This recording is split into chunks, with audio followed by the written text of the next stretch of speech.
Hi, I'm Whitney. And I'm Taylor. And we're the Ghost Sisters. The TheGhostSisters. Cue the music.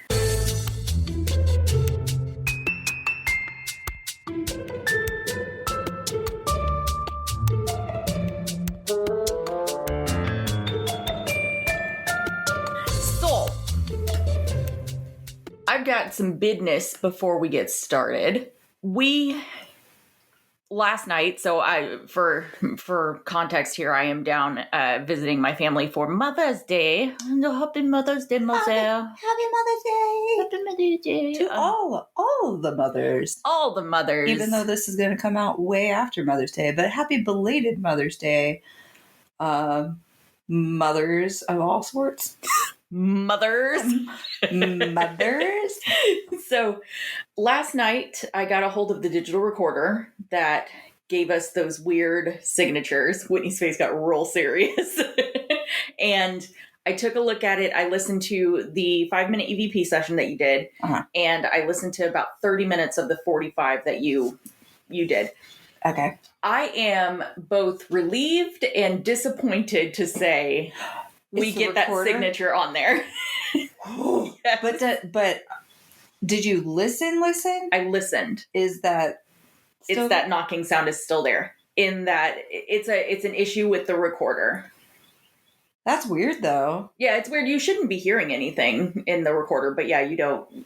You get the knocking sound and stuff. Also, there are birds chirping outside. If you can hear that, enjoy. Chip, chip, chip, chip, chip. So yeah, I was listening to that last night and was like, "Aw," but also, oh, thank God.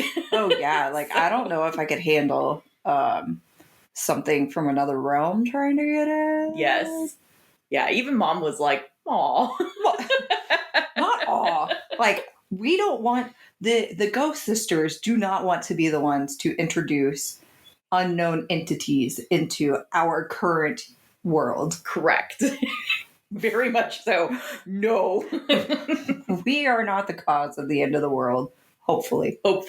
Yeah. So yeah, that was kind of relieving to get to. I'm going to go through and listen to all the rest of it, and I'm going to do that comparison of all three again. And because I know that you had 3 recorders running, the one that was making that signature was in the bathroom. Not at first, but yeah, eventually I moved it. Yeah. And then I was like, this should be a smart thing to do, is to say, this one's here, this one's here. I was like, hey, look at me being smart. I didn't take a picture, but I told you where it was. It's good. And I can actually draw out the layout of that room. I remember what it looks like. Damn right. So that wraps up my business. Great. Today we're going to be doing the last installment of my paranormal equipment. Woohoo! You'll be happy to know it's only like 4 pages. Woohoo! It's not bad. It's not. It could be much worse. Yes. Also, if you happen to hear dog noises, we got a lot happening. Here. I've got Kyanite in here. She's my Great Dane. Sophie. Yeah, and then Sophie's with Whitney, and you guys have all met Sophie. Yes. So they're demanding of attention, and you just heard Sophie shaking. Very demanding. So yes. So just bear with us. I'll go ahead and get started. The 4 that we're looking at this time are paranormal pucks, geophones, shadow trackers, and dowsing rods and pendulums. Okay. So I really didn't get a whole lot on shadow trackers and stuff like that. Geophones is going to surprise you. Geophones isn't what you think they are.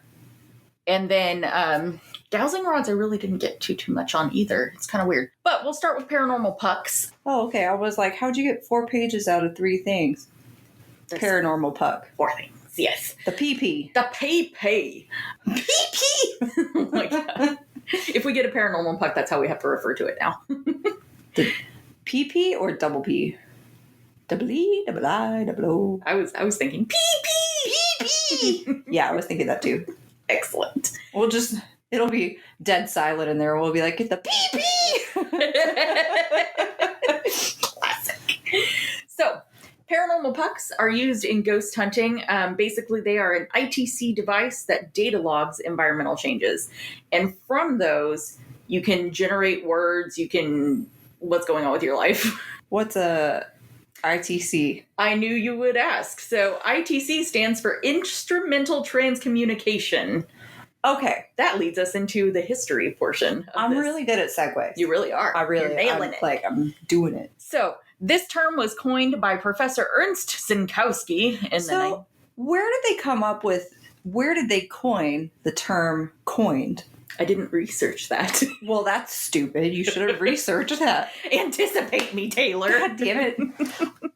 You should know that your life revolves around me and all of my thoughts that are very random. And you should know all of my random thoughts and anticipate. That's legit. Sister connection. Yeah, yep. Figure your shit out. I got it. I failed you so badly. You really did. So go on with your coined that we don't know. We don't know the origins of. So, Sinkowski in the 1970s, he has a background in experimental physics, and he conducted experiments. I'm going to call them experiments now. Experiments. He conducted experiments to find the sources of EVP, and it covers any communication between the living and supernatural through any electronic device. So video, audio, it's all covered. ITC. So, ITC, yes. Okay.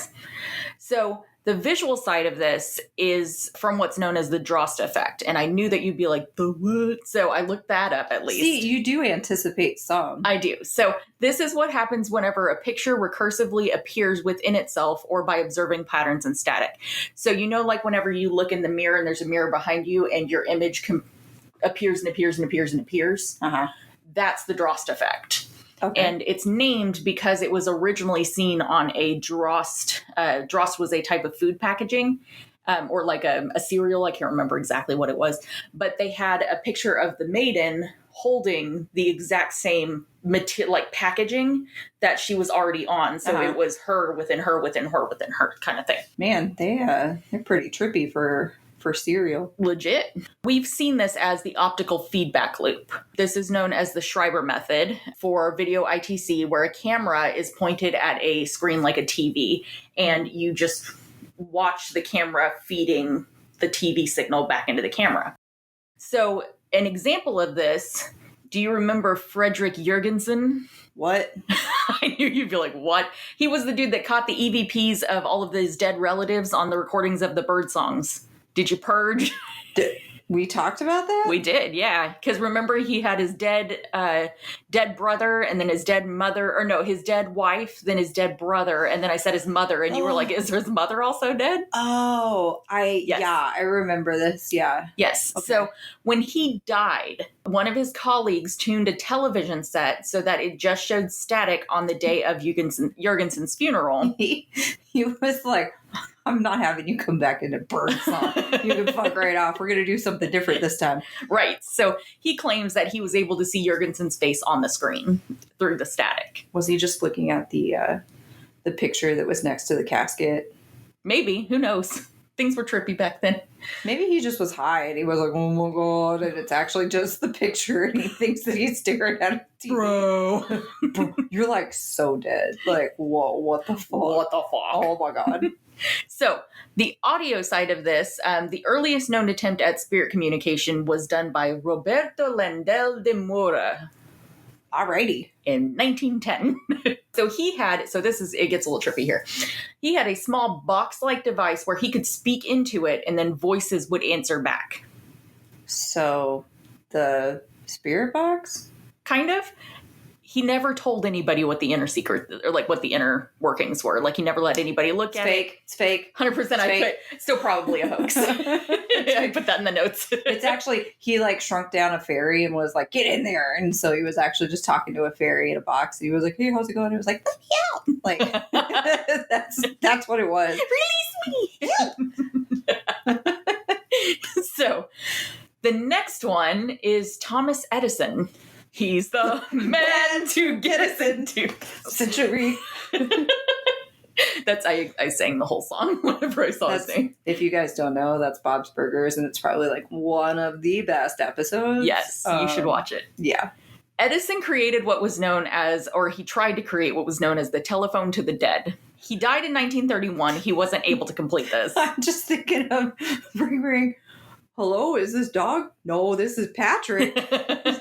Hello, is this dead? No, this is Patrick. You've reached the Krusty Krab. Is mayonnaise an instrument?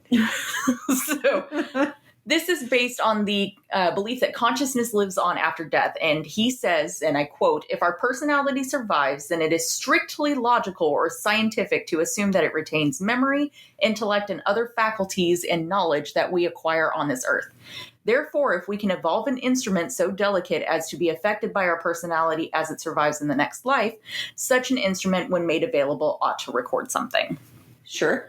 It's a fancy way of saying shit survives, and if that's true and we create an instrument that could pick that up, it should pick that up.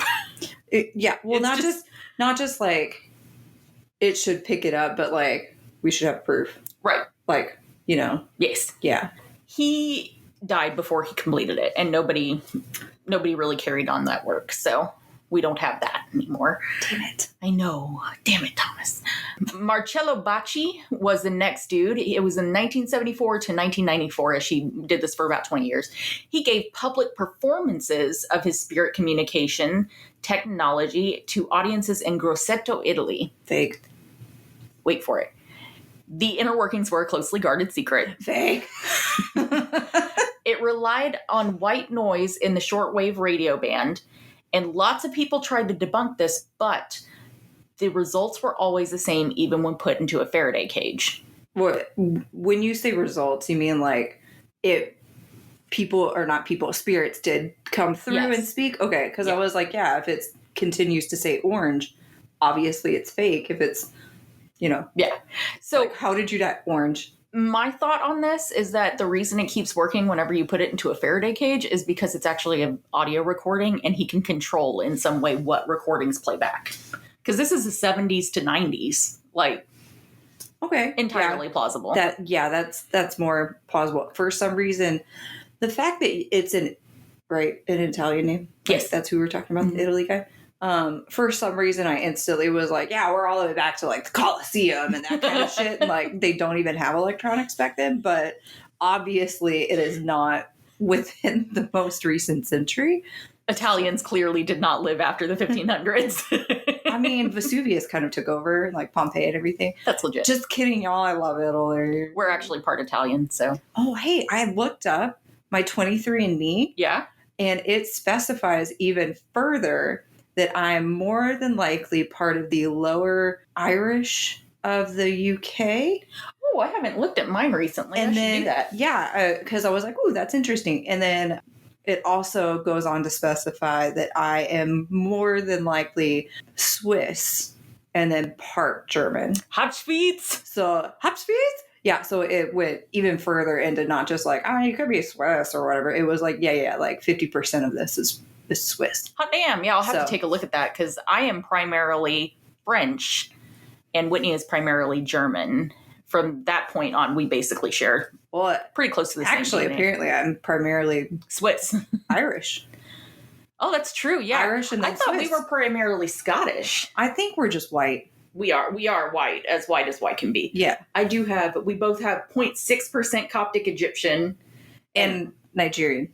Yes, I think I'm 0.02% Nigerian or 0.2% Nigerian. I want to say I'm like 0.03 or something. Yeah. I'm a little bit more. We're not white enough to claim that we're not white. Okay. Back to the science.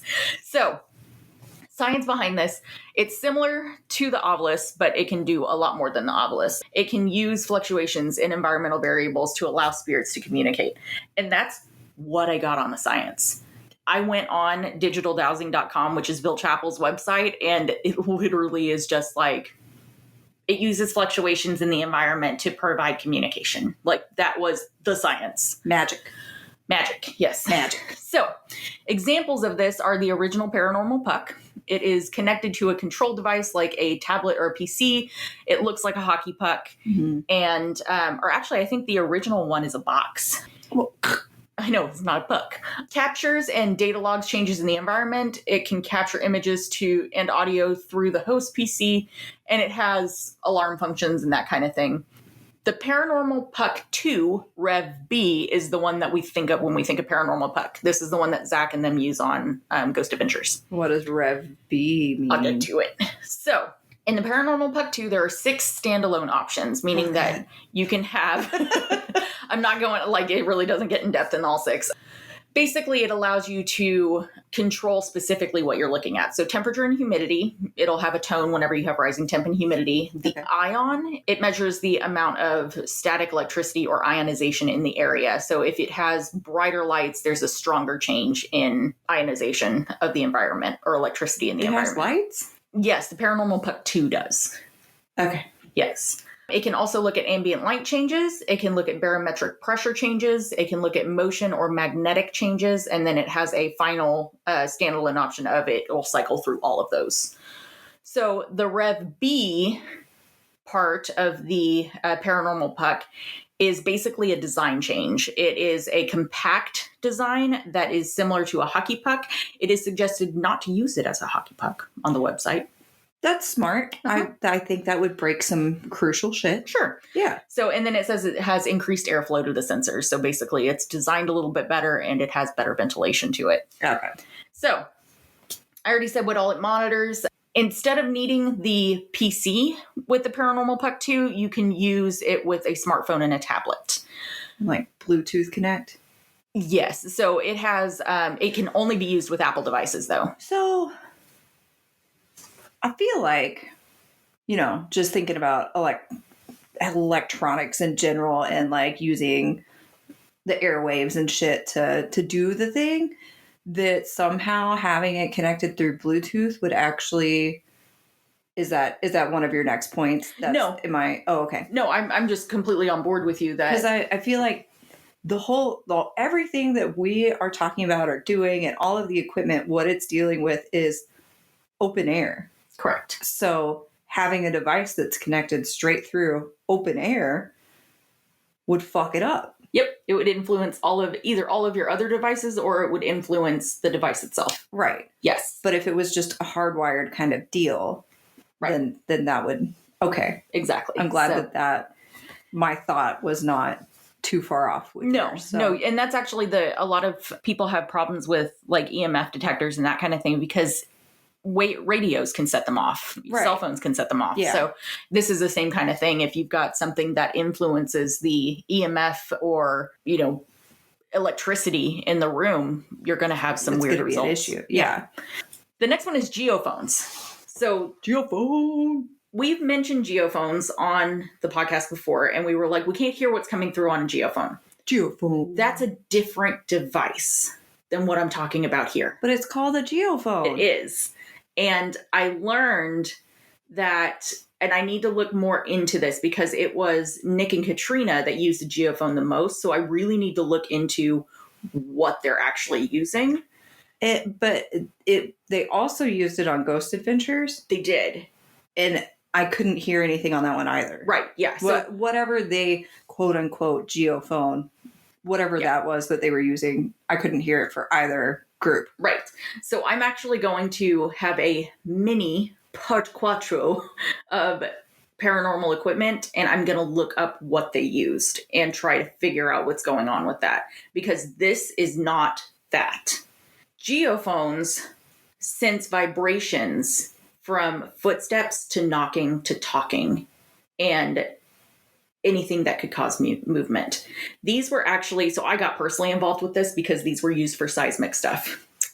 Yes, went down that wormhole. Yes, it comes from the Greek word geo and phone, which is earth and sound. So it literally means earth sound. It was invented in 1915 by Jean Perrin, who is a French scientist. He used it in World War I to detect enemy tunneling. So, yeah, basically they would have these two discs that had a membrane that held mercury between them. Mm-hmm. And then that was encapsulated in a cylinder. And then that was attached to a stethoscope. Okay. So the stethoscope is like, you can put it in your ears and then it's attached in there. And they would put the geophone against the walls or the floor of wherever they were. And the movement of the mercury, the two cylinders in the mercury, would cause pulsations in the stethoscope, and you could tell if somebody was digging. So yeah, it was fantastic. They you could amplify the sound of the movement up to 2.5 times. Wow. Yeah. So you could amplify the sound. So could they tell like, oh, okay, they're 10 miles away? Okay, I'm going to get into that. Yeah. Okay. Yeah. So there are some U.S. patents that were put forward in this. And of course, because the French patent was by Jean Perrin, I don't have that one. But we have Phillips Petroleum put in one in 1945 by Raymond Piety, which our grandfather worked for Phillips Petroleum. Way to go. Yeah. And then we have Jersey Production Research in 1955. That was put forward by Philip Williams.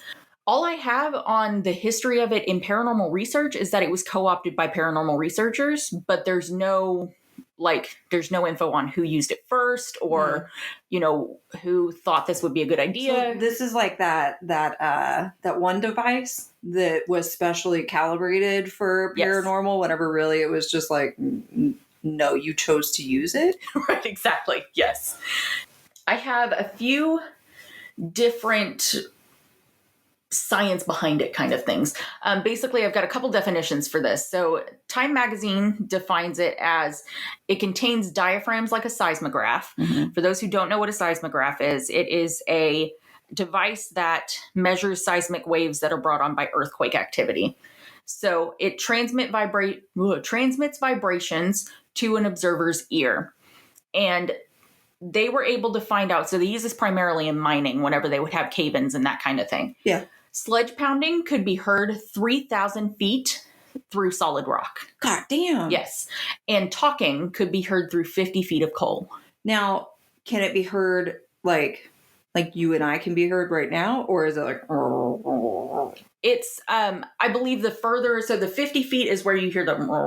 But if we were like 25 feet away, they could probably hear muffled, but what we're saying. Huh, okay. So, yeah. The Encyclopedia Britannica defines it as an acoustic detector that responds to ground vibrations generated by seismic waves. They're also called jugs, pickups, and tortugas. Oh, I know. that took a turn. Really I thought we were going to have something else that was like maybe an innuendo, but I mean, I guess turtle can be an innuendo. Yeah. So yeah, I was like tortugas. Tortugas. I got really excited. I think if we, that's what I'm going to call it. Okay, sounds good to me. We got the pee and the tortuga. Love it. Older designs used an analog device where it was a spring-mounted wire coil that moves within the field of a magnet. A magnet? Am I okay? I don't know. You're really struggling today. I really am. Within the field of a magnet that is mounted on the case. So there's a magnet mounted on the case. There's a case around this. It's typically a cylinder.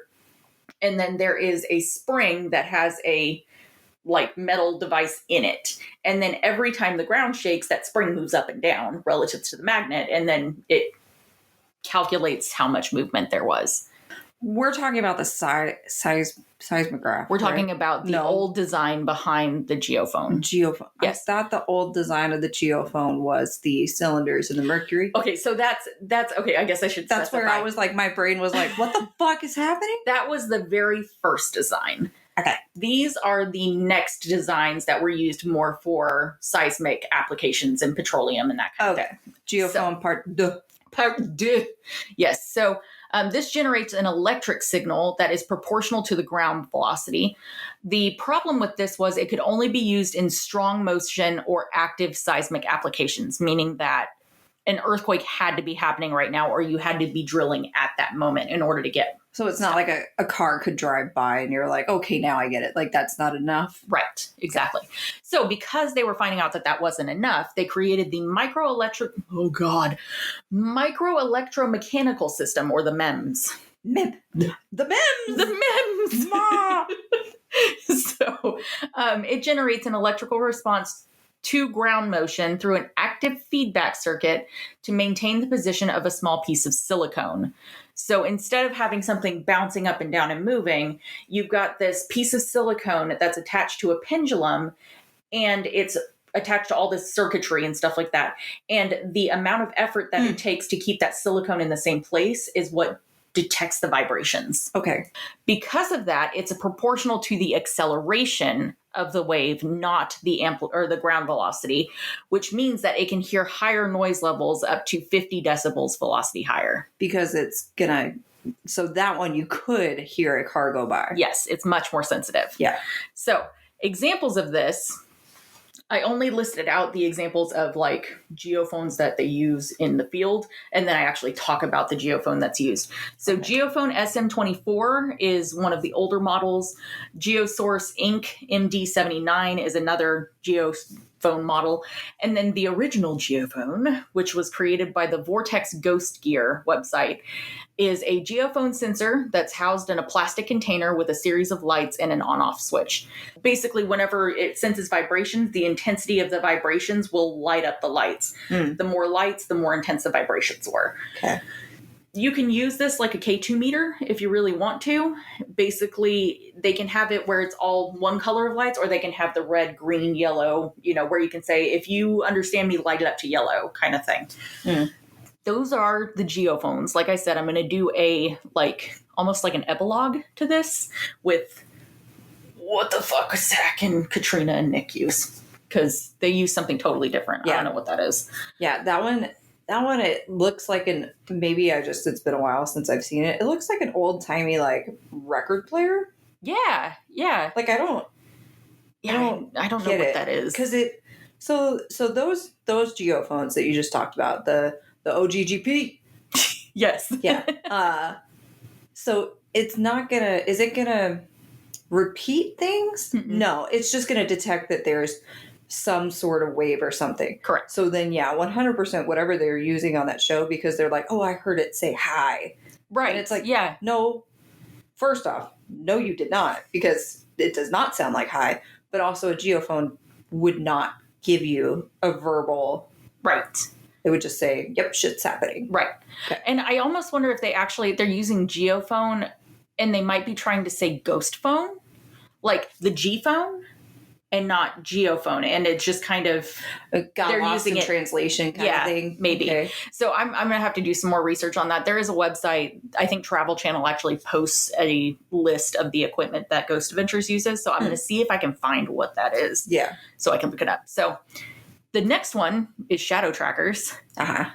This one is approximately a quarter of a page because I couldn't find nothing. Oh. They are used in ghost hunting by detecting the presence of shadows. What? What?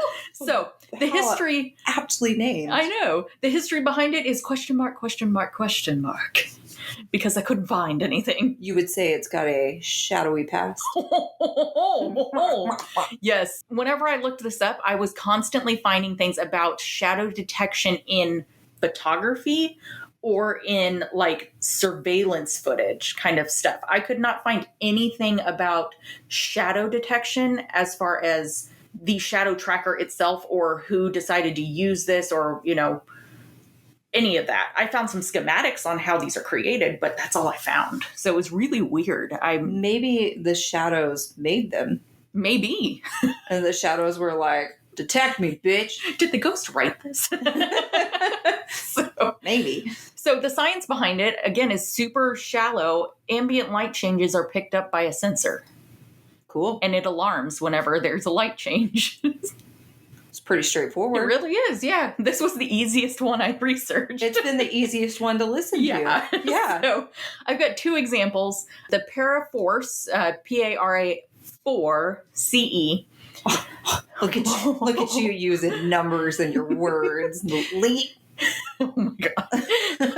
So this is called the Shadow Master.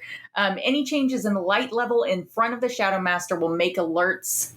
Oh God, will make the alerts of the Shadow Master go off, meaning that the red light will light up and there will be a sound that goes off. Can with I the just alarm. say how epic Shadow Master is? Like, I want to be the Shadow Master. Okay, so we're going to come up with code names for our ghost hunting. Your Shadow Master.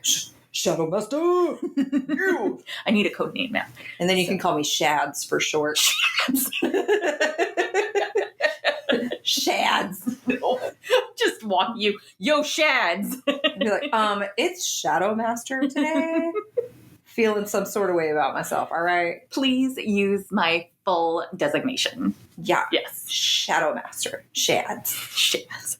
So the next one is the Shadow Pro 5. You can actually adjust the sensitivity of the sensor to the light around you.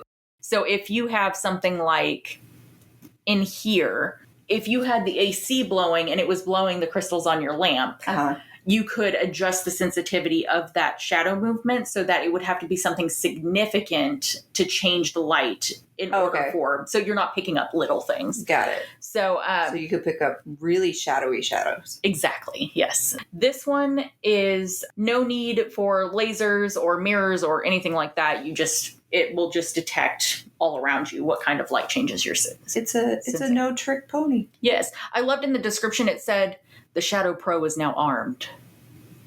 And dangerous? And with what? What is it armed with? What? So it said, the full description is simply switch on the Shadow Pro, adjust the shadow level knob on the current ambient light setting just below the alarm, place the alarm in a key investigating location, and walk away. The Shadow Pro is now armed.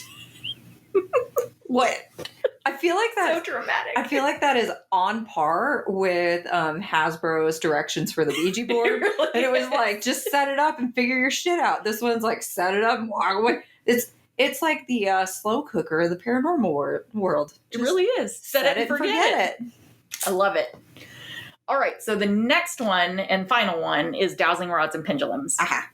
And Whitney and I have actually had a lot of luck with dowsing rods, which is weird. I like the dowsing rods. I do too. So honestly, the last time that we pulled them out, I wanted to try it just because I had never touched them before. Mm-hmm. And so I was like, not that I don't believe you, but I was also like, so how difficult is it to move them? Mm-hmm.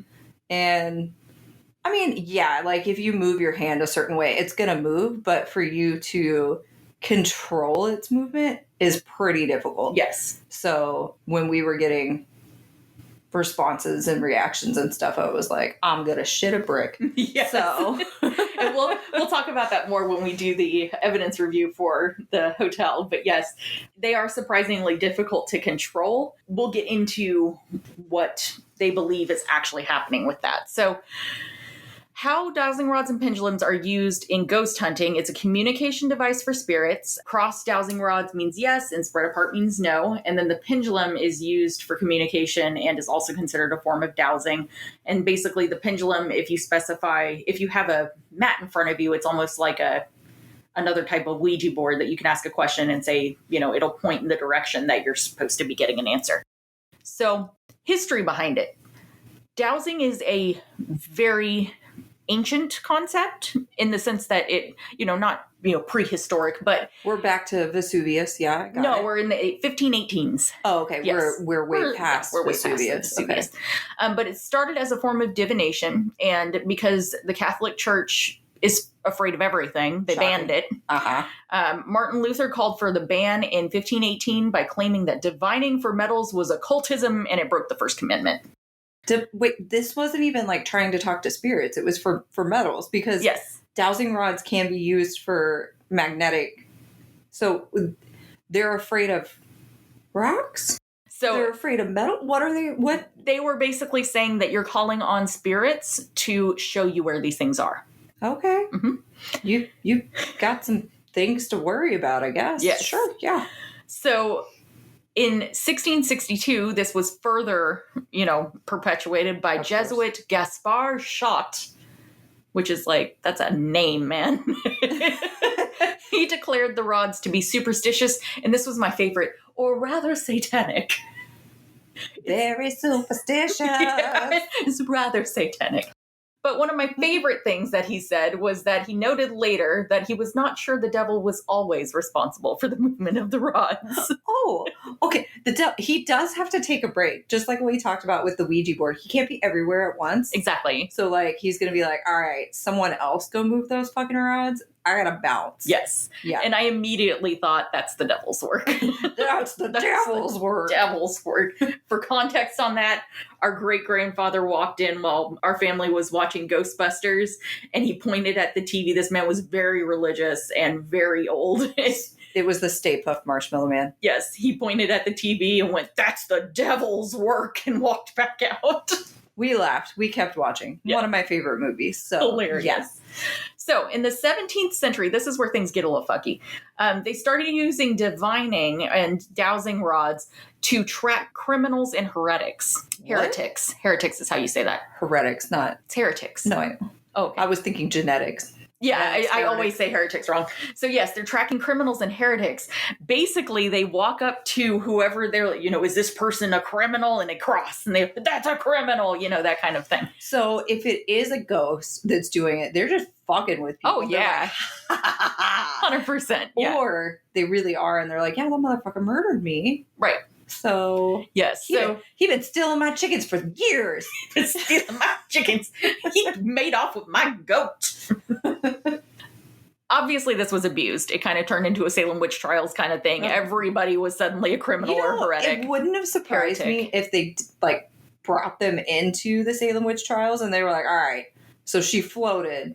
So let me know if she's a witch. And it was like, yeah, fucking witch. Like, it wouldn't have surprised me if they were like, yeah, I just need one more thing to tell me that she's a witch. Yes. Yeah.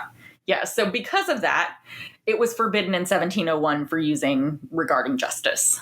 So good. Yeah, that's a smart plan. Yeah, 1701, they were like, way too many people are being accused of things.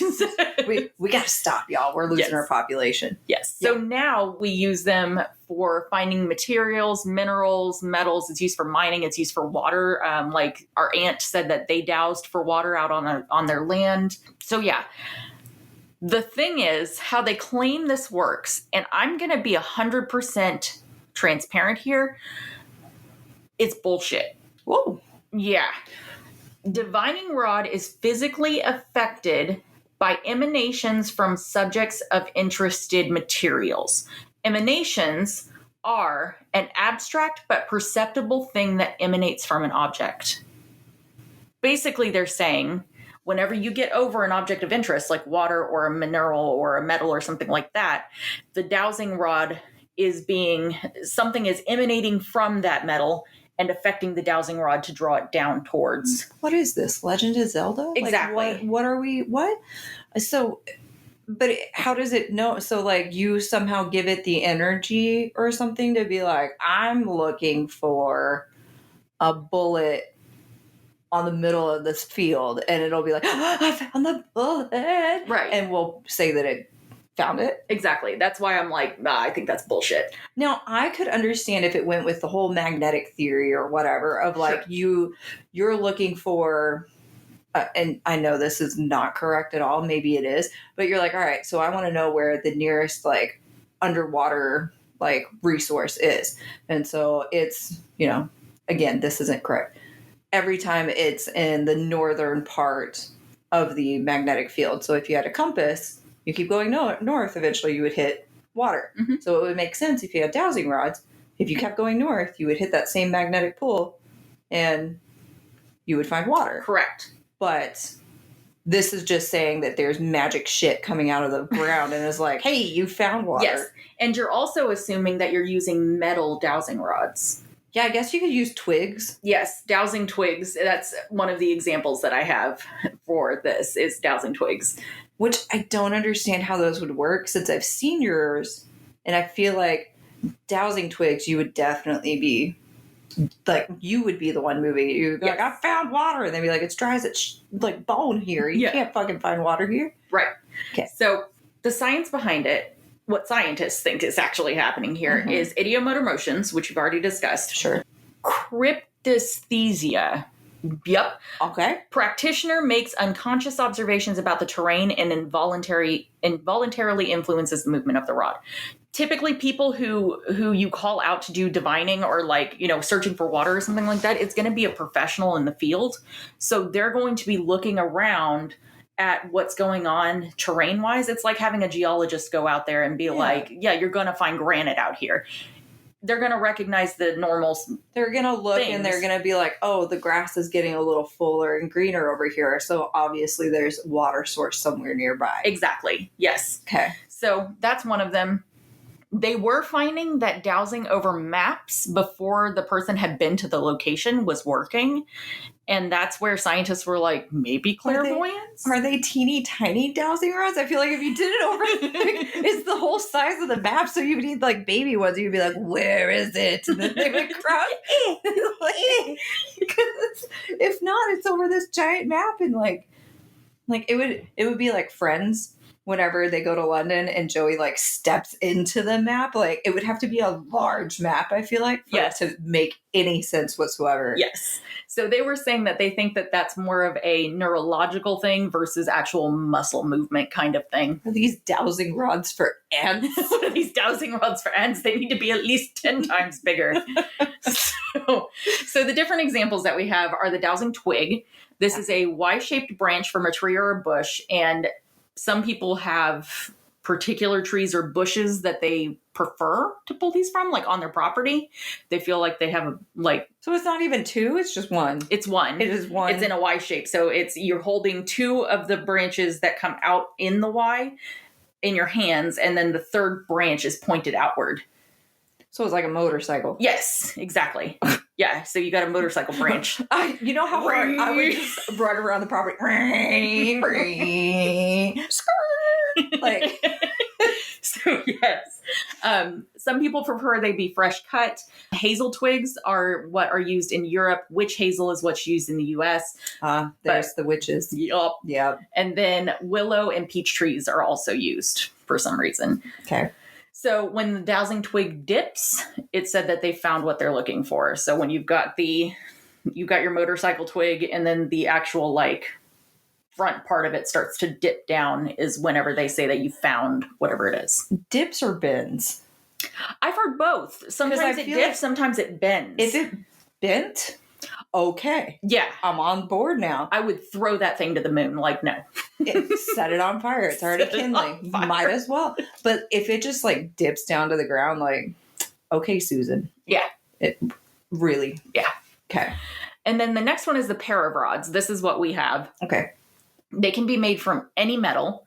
It's going to be two metal rods that are in an L shape, where the short end of the L is held in your hands and the long end is pointed outward. It depends on the dowser, but the rods may cross or spread apart whenever you come to whatever you're looking for. If you're looking for something like a pipeline, the rods will spread in opposite directions in the direction that that pipe lays under the ground. So these are metallic, which could be why it works, because metallic, water is a good conductor of electricity. Some metals or some minerals are good conductors of electricity.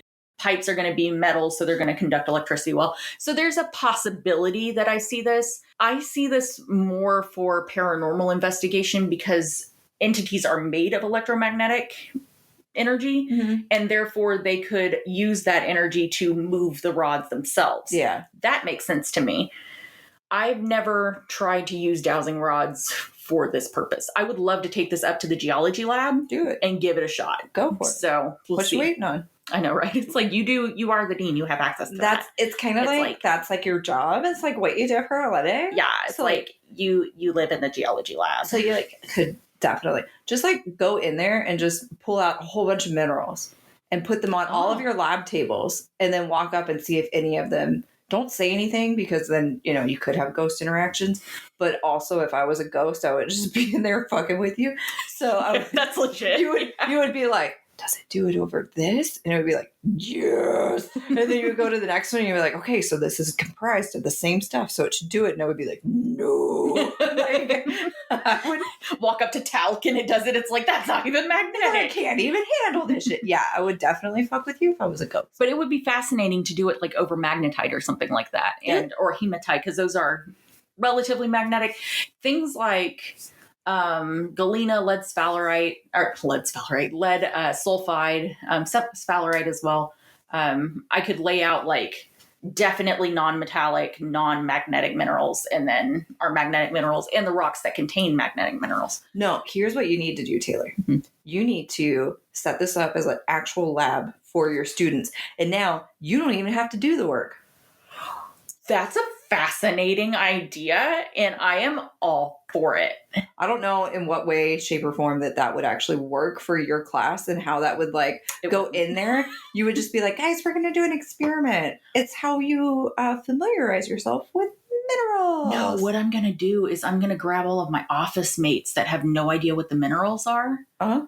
And I'm going to make them do it, because if I do it with students, I have to go through IRB, because basically we're using them for research purposes. But my colleagues aren't protected. They can be guinea pigs whenever you fucking want to. Exactly. Prepare your diddly holes, colleagues. So the final one is a pendulum. It's a symmetrical weight that's on a cord or a thread, and then the dowser holds the cord in one hand and the pendulum swings freely, and then you can give it specifications. If you go in a circle, that means no. If you go up and down, that means yes. If you're not sure, you point straight down, kind of thing. So that was going to be a question that I had, was because like when I've been with you, you're like, okay, so ghosties, you do cross for yes and then apart for no. Mm-hmm. But for others, is it just expected if you die, like that's in your dead handbook? Your handbook of the dead? Yeah. Beetlejuice? Like, yeah, and it says like dowsing 101 for ghosties. I don't know. I always feel like I need to specify, because how would you know whether, I didn't know about the crossing and all that kind of stuff until I started watching ghost stuff. So if I died and somebody came at me with these two rods and they'd be like, "Are you here right now?" I'd be like, the fuck is this? I would just ting, ting, ting, ting, ting, ting, ting, ting, ting. I wouldn't actually move it. I would just start wiggling it. He'd be like, "Well, that's a yes." So that actually rounds out the paranormal equipment. That one was so much less painful. The EMF one was that was rough stuff. That was rough. Stuff. But I am curious what you find out about geophones. About the other geophone. The ghost phone, or weird record player. Weird record player. We're just going to call it that right now. I was trying to think of what it's actually called. Victrola. Oh, yes, the Victrola. Yeah. Yeah. So, that was it. It was a baby. I'll update with the, brain not working. Good talk. I'm coming off of finals week and being a dean and all that crap, and I'm running on 99% bandwidth. So, which I want to say thank you all for being patient with my computer issues. I had to my RAM went bad. I had to completely redo the RAM, and now it's working beautifully. And then we were also in the end of finals week, and I was harassing people for their grades so that we get them in on time. So thank you for your patience with my technical and life issues. And I'll have the evidence review from the hotel done in the next week, and we'll be able to record on that. Oh, shit. Yeah, okay. It won't take me a month like the last one. Thank God. I know. So there's not as much to go through. So yeah, it's only a 5-minute EVP session on 3 recorders, and then a 45-minute silence session on 3 recorders. So yeah, it's not bad at all. So thank you all for listening.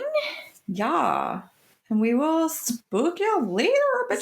Spook you later, bitches. Bye.